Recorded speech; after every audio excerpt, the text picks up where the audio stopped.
Hi, this is Kelly Fasterling. Welcome to today's session. Today we're going to be talking about Social Security. Just got to be top of your list for things you want to know about. Anyway, let me get you some insight on Social Security. Now, a lot of people wonder, how did it come into being? How did it even get started? Well, it has a very robust and interesting history. Back in, coming out of the Great Depression back in the day, the poverty rate was very, very high for seniors. It was about 50% for seniors.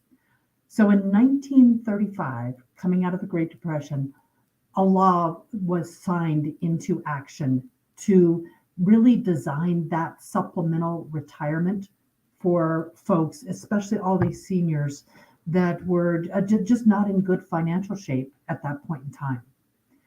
Now, back in the day, the life expectancy was 60.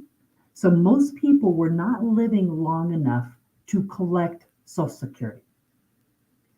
Back in the day, when Social Security was put in place, we had 160 workers paying into Social Security for one retiree. So there were 52,000 beneficiaries at that time for $1.3 million of benefit. So a lot of changes have happened since then. Let's look at the progression then of Social Security since 1935. In 1939, spousal and children benefits were added. So very quickly they realized that, potentially the man worked and then he died and then the spouse was left uncovered. So that got added in 39. In 40, they came back with Medicare and Medicare became a part of Social Security. Hop to 1972, they added the cost of living increases into Social Security. So we're talking now 30 years later, almost 40 years later, the cost of living was added based on the Consumer Price Index. And then in 1983, Social Security taxes finally became taxable. So we've seen a lot of change in the Social Security system. Now, as a worker in the United States, you have to qualify for Social Security. You don't just get it, you have to pay into it, okay? So to pay into it, you have to work for 40 credits to be entitled to Social Security. A credit is wages of $1,300 in one quarter, 1 3-month period. So boil it down, it's about working for about 10 years. Okay. So then how does that benefit work? So first of all, you've got to qualify for it. Now, qualifying for it, remember when they added spouse and children, qualifying for it can be qualifying as a spouse because there still are a number of families where there is one of the spouses working, one of the spouses is home taking care of the kids and not getting those 10 years, basically those 40 credits. And so in that case, if you are married and have been married for 9 months, or if you were married for 10 years and are divorced, then if you're in that situation where you don't qualify for Social Security, or where your Social Security is significantly less than your spouse or ex-spouse, then you can qualify off your spouse or ex-spouse's benefit. Okay, so that gets a little funky as we look at, let's just throw out a wild scenario. A man that's been married 3 times, had 3 different spouses, each of 10 years, quite wealthy, has a good Social Security benefit. Every one of those 3 spouses, ex-spouses, can apply for a benefit against that person's record. And then if he's currently married, his wife can also apply. So it doesn't impact the current wife's benefit at all. It's just an entitlement to you as an ex-spouse. Okay. So how does Social Security work when you get to the point that now you're ready to start taking it? Well, bottom line, between the ages of 62 and 70, you can choose your timing when you want to take Social Security. 62 is the early draw. 72 is take it by 7. I'm sorry, 70. Take it by 70 because it's not going up after that. Okay. So, based on looking at your Social Security report, which you can go grab now at any time, logging into www.ssa, Social Security Administration.gov, not .com, .gov. You don't have to pay for this report. Now, it might take you 15 minutes to set up your account and validate yourself, but you can get that statement at any time, and it will show you between age 62, 3, 4, 5, all the way up to 70, what your benefit would be each year. And it's kind of a sliding scale month by month. It's not like there's a magic year. We always talk about full retirement age, and it does give you some extra benefits on full retirement age. But overall, it goes up roughly, the benefit goes up roughly 8% a year between ages 62 and 70. So there can be about a 75% swing in what you'd get at 62 and what you'd get at 70. But you can choose to pull that benefit at any month in between those years. Okay. Only 2% really of the beneficiaries these days choose to wait to 70. But as folks are living longer, as we look at widow benefits and things like that, it might become important to kind of consider that extended benefit. So there are really strategies around when a husband and wife, when you have two people looking at taking each of their benefits, when and how they take those benefits. You need to really look at the age difference. If you've got a very wide age difference and the top earning spouse may sit tight and wait a little longer, especially if the lower earning spouse is significantly younger, just to make sure that lower earning spouse has a higher benefit in future years. So it's really, then you also have to look at when the spouse can take their spousal benefit. So there's a lot that plays into that. Now, when one of the two spouses passes, let's say a spouse is earning $3,500 a month in their Social Security benefit, and the other spouse is earning $2,000 a month in their benefit. Doesn't matter which spouse passes first, the remaining spouse will get the larger of the two benefits at that point in time.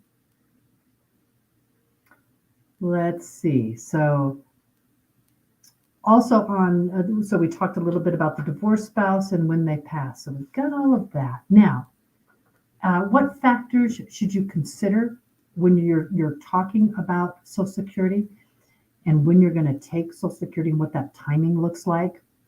Well, one is how long are you going to work? Because this is where full retirement age starts to come into play. If you're going to work all the way up to or through your full retirement age, which depending on your birth date is probably somewhere between 65 and 67, but 67 for most of us at this point. So depending on how long you choose to work, then there can be a withholding of some of your benefit if you make too much.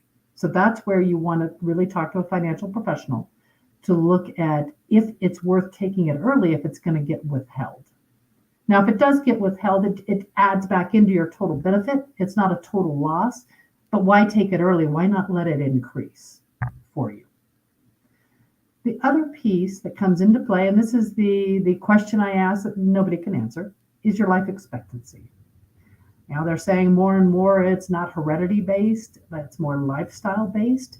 But you've got to kind of look at life expectancy is just getting longer and longer and longer with medical science and with considerations of health.